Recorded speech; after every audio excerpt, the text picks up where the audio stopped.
अस्सलाम वालेकुम, मैं हूं महक बांडे और आप देख रहे हैं कश्मीर रेट्स। आज हमारे साथ जुड़े हैं जिनको डीडीसी अलायंस गुपकार अलायंस की तरफ मैंडेट मिला है, मिस्टर इरफान साहब जो गाजियाबाद से है। उनसे हम पूछेंगे, जानेंगे इसके बारे में। पहले मैं आपको बता दूं, गुपकार अलायंस जो है, गुपकार डिक्लेरेशन 5 अगस्त को बनी है, जब हमारा आर्टिकल स्क्रैप हो गया, आर्टिकल 370 और 35A। हम उसके रिलेटेड इनसे जानेंगे।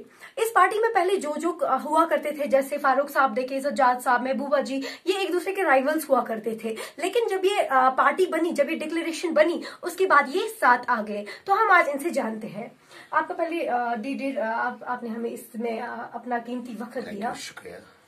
आप मुझे ये बताएं, मेरा आपसे पहला ये सवाल है इरफान साहब, जो आप डीडीसी इलेक्शन में जो आपने मैंडेट एक्सेप्ट किया एज ए गुपकार अलायंस की तरफ से, देखा जाए तो गाजियाबाद में ज्यादा लोग प्रेफर नहीं करते हैं, वोटिंग बाहर नहीं आते हैं।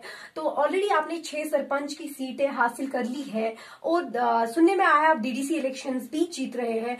इसमें क्या आपको लगता है, आपकी अपनी डीड्स की वजह से है या जो गुपकार की अलायंस की तरफ से ये जो मतलब लोगों को ये मिला है कि आप इसको वोट डालो, उस बुनियाद पे आपकी आइडेंटिटी के हिसाब से, उस हिसाब से लोगों ने प्रेफर किया है या अपनी वजह से है? देखिए, मैं बताऊंगा, इसमें पर्सनल इन्फ्लुएंस भी होता है।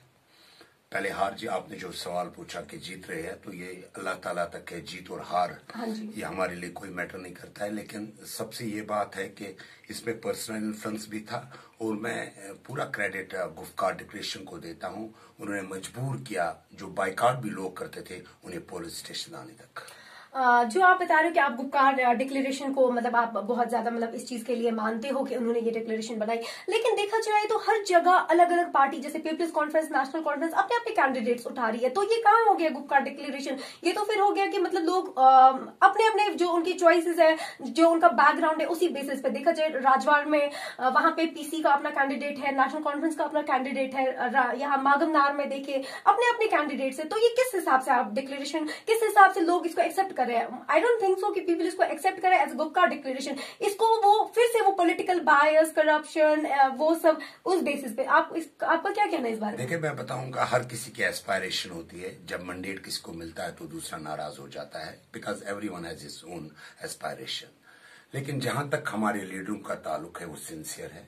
और जो ऊपर से हमारे को सज्जाद साहब ने, महबूबा जी और फारूक अब्दुल्ला ने जो भी अपने गाइडलाइंस अपने वर्करों को दे दिए कि मेरे इलाके में भी दो जो पीडीपी या नेशनल कॉन्फ्रेंस के वर्कर्स थे, उन्हें फोन ऊपर से आ गया, जो आपका कैंडिडेट अलायंस का, उसे सपोर्ट कीजिएगा। बेशक कोई इंडिविजुअली कोई पार्टी किसी से एफिलेट हो सकता है, वो नाराज हो सकता है, लेकिन जहां तक पार्टियों का ताल्लुक है, पूरे इस वक्त पूरी यूनिटी में है और इंशाल्लाह कहीं भी किसी पार्टी ने प्रॉक्सी कैंडिडेट नहीं। आप मुझे बताएं कि जैसे आपने बताया कि मतलब हर एक के अपने अपने राइवल्स होते हैं, उनको हमें मैंडेट नहीं मिला, हमें मैंडेट नहीं मिला। आपकी जो गुपकार डिक्लेरेशन है वो ये दावा करती है identity, on the basis of लोग उनको वोट डालेंगे on the basis of identity, which is not possible. अगर आप ऑन द बेसिस ऑफ, लेकिन सज्जाद साहब है, वो बहुत ही ज्यादा क्रिस्मेटिक पर्सनालिटी है, काफी ज्यादा अच्छे है, काफी ज्यादा ज़हीन सियासतदान है, देखा जाए तो उन्होंने काफी ज्यादा डेवलपमेंट्स किया। अगर आप लोग on the basis of development लोगों से वोट मांगते हो, well that is totally fair. अगर आप इस बेसिस पे लोगों को वोट मांगते हो, that you will bring the identity back. आप खुद से, आपसे, मैं ये गुपकार से नहीं, मैं आपसे इंडिविजुअली ये सवाल कर रही हूँ, आपको कैसे लगता है आप ये लोगों को ये आइडेंटिटी कैसे बनाओगे? क्या आप लोगों को बेवकूफ बना रहे हो आइडेंटिटी के नाम से, या क्या इसमें क्या रीजंस है? देखिए, पर्सनली मैं इसका जवाब दे सकता हूं। I am not giving this statement on behalf of party, let it be very precise to you.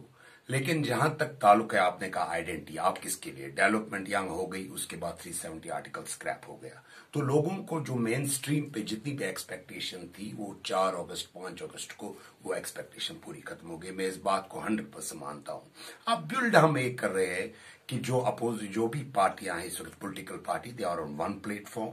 और इस वक्त जो 370 वो तो कोर्ट में चल रही है, लेकिन sorry, let me tell you, जो आप कोर्ट की बात कर रहे हो, कोर्ट की बात करें तो जैसे बाबरी मस्जिद वाला केस है, वो तो पूरे हिंदुस्तान के देशवासियों ने एक्सेप्ट किया, बाबरी मस्जिद वाला केस। ऐसे ही आर्टिकल 370 है, जो कोर्ट फैसला कराएगी, we have to accept that, by hook और crook we have to accept that. तो लेकिन आप लोगों को जो दावे दे रहे हो आइडेंटिटी के बेसिस पे, मैं वो सवाल आपसे कर रही हूँ। मैं बात कर रहा हूँ कोर्ट क्या फैसला दे दे क्या नहीं, लेकिन जहां तक 370 है, ये it was a bridge between India and Pakistan. 370 article हमारे को पाकिस्तान से नहीं मिला है, वो इंडिया ने दे दिया, वो इंडिया के कॉन्स्टिट्यूशन में था। अगर कोई पार्टी अपनी मैनिफेस्टो चलाती है वो उसमें 370 article, but it's not a decision of Irfan साहब, you not getting me, I don't have to go there कि वो इंडिया पाकिस्तान है या जो भी है। मैं बता रही हूँ जो आपकी पार्टी दावे दे रही है वो किस हद तक सच है, बाकी वो इंडिया पाकिस्तान हो या कुछ और हो, I don't have to go there. मैं आपको बताना चाहता हूँ, आप मेरी बात सुनिए। मैं कहता हूँ जो 370 है वो इंडिया ने दे दिया था। इंडिया किसी पार्टी के आइडियोलॉजी में अगर 370 मैनिफेस्टो में 370 है वो उसको तोड़ सकते हैं, हम उसके लिए लड़ेंगे, हम उसके लिए जद्दोजहद करेंगे। 370 हमारा राइट है, वो हमारा राइट बनता है। आइडेंटिटी जहां तक इंडिविजुअली मैं बात करता हूँ, 370 आर्टिकल के लिए हमें किस हद तक भी जाना पड़ेगा हम लाएंगे इंशाल्लाह। आप मुझे बताएं कि जैसे रशीद इंजीनियर का रिसेंटली एक ऑडियो वायरल हो गया है जेल में बैठ के। मैं बताऊंगा ये जो भी इस वक्त अलायंस के खिलाफ जो भी कोई चाल हो रही है, ये अलायंस के खिलाफ है। और जो लोगों ने मुत्तहद हो गए हैं, मेरे ख्याल में अलायंस को हर जगह सपोर्ट मिल रहा है। जितने भी लीडर हजरात जो वायरल ये कर रहे हैं, मेरे ख्याल में ये मुझे समझ में नहीं आता है जहां यहां से कहीं हमारे इलाके से जो अपनी पार्टी के कैंडिडेट विड्रा हो गए एआईपी के हक में, ये मुझे समझ में नहीं आता है। लोगों को समय किसी के पर्सनली किसी के बारे में नहीं कह सकता, लेकिन लोगों को ये समझने की जरूरत है। अगर एआईपी अपनी पार्टी के जो भी कैंडिडेट्स विड्रा हो रहे एआईपी के हक में, तो ये मेरे ख्याल में लोग समझ सकते हैं ये बात क्या है।